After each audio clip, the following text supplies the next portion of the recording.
Hello, it is time for us to do chapter 32, which is blessedly short, as it is the first meeting between Mr. Darcy and Elizabeth Bennet privately, and is home to some of the most awkward flirting in all of literature, truly. Elizabeth was sitting by herself the next morning and writing to Jane while Mrs. Collins and Maria were gone on business into the village, when she was startled by a ring at the door, the certain signal of a visitor. As she had heard no carriage, she thought it not unlikely to be Lady Catherine, and under that apprehension was putting away her half-finished letter that she might escape all impertinent questions, when the door opened, and to her very great surprise, Mr. Darcy, and Mr. Darcy only, entered the room.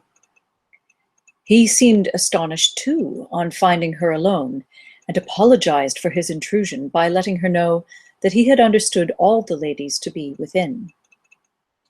They then sat down, and when her inquiries after Rosings were made, seemed in danger of sinking into total silence. It was absolutely necessary, therefore, to think of something, and in this emergence, recollecting when she had last seen him in Hertfordshire, and feeling curious to know what he would say on the subject of their hasty departure, she observed, "How very suddenly you all quitted Netherfield last November, Mr. Darcy. It must have been a most agreeable surprise to Mr. Bingley to see you all after him so soon. For, if I recollect right, he went but the day before. He and her sisters were well, I hope, when you left London?"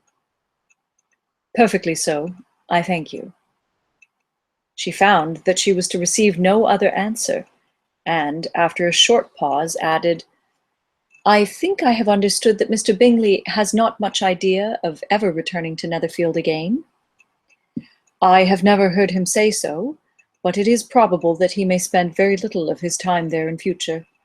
He has many friends, and he is at a time of life when friends and engagements are continually increasing."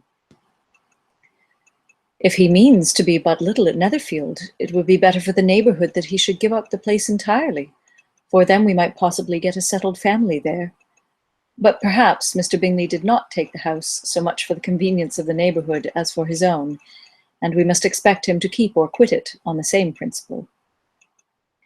"I should not be surprised," said Darcy, "if he were to give it up as soon as any eligible purchase offers." Elizabeth made no answer. She was afraid of talking longer of his friend, and having nothing else to say, was now determined to leave the trouble of finding a subject to him. He took the hint, and soon began with, "This seems a very comfortable house. Lady Catherine, I believe, did a great deal to it when Mr. Collins first came to Hunsford." "I believe she did, and I am sure she could not have bestowed her kindness on a more grateful object." "Mr. Collins appears very fortunate in his choice of a wife." "Yes, indeed. His friends may well rejoice in his having met with one of the very few sensible women who would have accepted him, or have made him happy if they had. My friend has an excellent understanding, though I am not certain that I consider her marrying Mr. Collins as the wisest thing she ever did. She seems perfectly happy, however, and in a prudential light it is certainly a very good match for her. It must be very agreeable to her to be settled within so easy a distance of her own family and friends."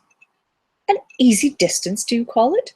It is nearly 50 miles. "And what is 50 miles of good road? Little more than half a day's journey. Yes, I call it a very easy distance." "I should never have considered the distance as one of the advantages of the match," cried Elizabeth. "I should never have said Mrs. Collins was settled near her family." "It is a proof of your own attachment to Hertfordshire. Anything beyond the very neighbourhood of Longbourn, I suppose, would appear far." As he spoke, there was a sort of smile, which Elizabeth fancied she understood. He must be supposing her to be thinking of Jane and Netherfield, and she blushed as she answered, "I do not mean to say that a woman may not be settled too near her family. The far and the near must be relative, and depend on many varying circumstances. Where there is fortune to make the expenses of travelling unimportant, distance becomes no evil. But that is not the case here. Mr. and Mrs. Collins have a comfortable income, but not such a one as will allow of frequent journeys, and I am persuaded my friend would not call herself near her family under less than half the present distance. Mr. Darcy drew his chair a little towards her, and said, "You cannot have a right to such very strong local attachment. You cannot have always been at Longbourn." Elizabeth looked surprised. The gentleman experienced some change of feeling. He drew back in his chair, took a newspaper from the table, and glancing over it, said, in a colder voice, "Are you pleased with Kent?" A short dialogue on the subject of the country ensued, on either side calm and concise, and soon put an end to by the entrance of Charlotte and her sister, just returned from their walk. The tete-a-tete surprised them. Mr. Darcy related the mistake which had occasioned his intruding on Miss Bennet, and after sitting a few minutes longer without saying much to anybody, went away. "What can be the meaning of this?" said Charlotte, as soon as he was gone.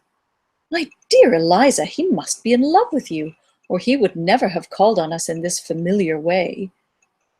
But when Elizabeth told of his silence, it did not seem very likely, even to Charlotte's wishes, to be the case, and after various conjectures, they could at last only suppose his visit to proceed from the difficulty of finding anything to do, which was the more probable from the time of year. All field sports were over. Within doors there was Lady Catherine, books, and a billiard table, but gentlemen cannot be always within doors, and in the nearness of the parsonage, or the pleasantness of the walk to it, or of the people who lived in it, the two cousins found a temptation from this period of walking thither almost every day. They called at various times of the morning, sometimes separately, sometimes together, and now and then accompanied by their aunt.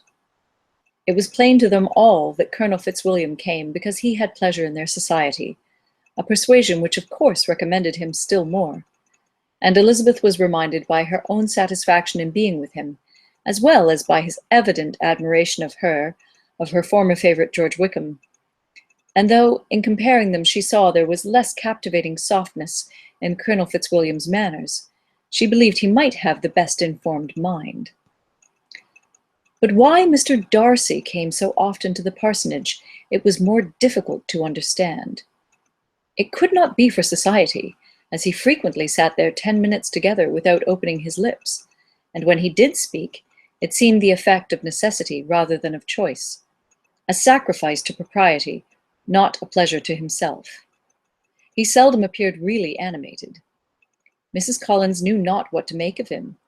Colonel Fitzwilliam's occasionally laughing at his stupidity proved that he was generally different, which her own knowledge of him could not have told her, and as she would have liked to believe this change the effect of love, and the object of that love her friend Eliza, she set herself seriously to work to find it out. She watched him whenever they were at Rosings, and whenever he came to Hunsford, but without much success. He certainly looked at her friend a great deal, but the expression of that look was disputable. It was an earnest, steadfast gaze, but she often doubted whether there were much admiration in it, and sometimes it seemed nothing but absence of mind.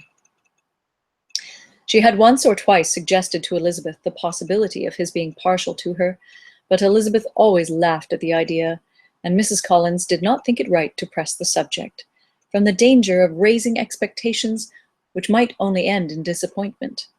For in her opinion it admitted not a doubt that all her friend's dislike would vanish if she could suppose him to be in her power.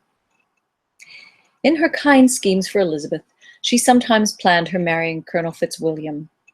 He was beyond comparison the pleasantest man. He certainly admired her, and his situation in life was most eligible. But, to counterbalance these advantages, Mr. Darcy had considerable patronage in the church, and his cousin could have none at all. Here ends chapter 32. Join me tomorrow night for chapter 33.